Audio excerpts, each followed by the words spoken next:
Welcome back. Today marks International Mother Language Day. We could agree to disagree that many South Africans struggle to get the gist of coronavirus pandemic lingo.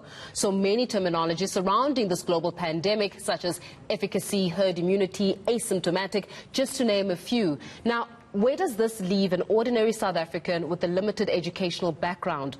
The question we ask this moment is, has enough been done to disseminate the COVID-19 information in our mother tongues? To discuss this, we're joined now by Thato Magogodi, who's an author, cultural activist, and MD of Kgodiso Setšhaba Foundation. Thato, thanks a lot for joining us this evening. Well, in the midst of a pandemic, the adequate dissemination of information about the virus is critical. But as we celebrate Mother Language Day, the question is, are we reaching all South Africans in their mother languages effectively? Thank you very much. We are humbled to be here. Indeed, we have not reached the point where we are reaching all South Africans across the length and breadth of the country adequately.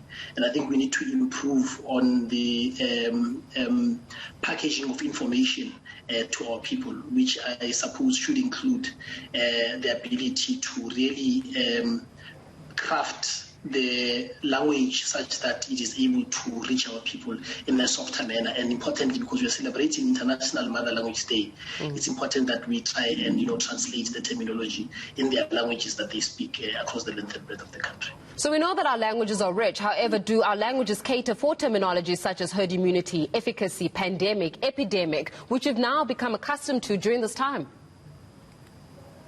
Well, yes, of course. We've got organic indigenous language craftsmen and women that are alive every day in our townships, in our rural areas, day by day, creating terminology that responds to our developmental challenges, which includes the coronavirus. I can tell you for free now that if you listen to Gwala you'll be able to hear the Swati speakers. They've already have a term for corona, which is Inkotsamave. The Stramtosians who speak Tsotsitaal in our townships have a term. They call it Kovivi. If we talk pandemic, we know that there are old terms in Sesotho that are equivalent to pandemic, like Magogodi. The Rastafarians think this thing was planned. They call it a pandemic. In Setswana, so yes, there's terminology that is there. We just need to consult our organic indigenous language craftsmen and women out there who would assist us to really understand how this language is developing, responding to challenges such as the pandemic that we are facing. Is there a concern, though, that with globalization, we risk losing our languages to English, for example?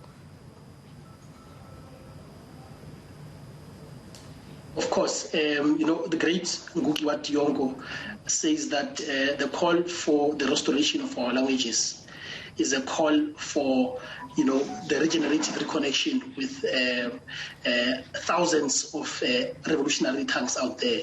And this caption can be, milk for what it's worth in many ways than one, including what you are asking, that we may be losing our languages to English. So what we need to do, as one of the suggestions we have as Kgodiso Setšhaba, is that we need to fast track that next year, this time we should call a language summit in the continent where we ask the continent to really sit down and come up with a program of action in which we are going to impose Kiswahili as a continental language so that it can replace the hegemony of some of these Eurocentric languages that are making us lose our identity, because we deserve to speak our own languages. The Chinese are doing it with Mandarin, and they are succeeding. They're becoming a superpower in the world. Why can't we do the same? Why are we shy to really involve our languages in the development trajectory that we want to see in our society today? Thato Magogodi, we have to leave it there for this evening. Thanks a lot for joining us, author, cultural activist, and the managing director of Kgodiso Setšhaba Foundation.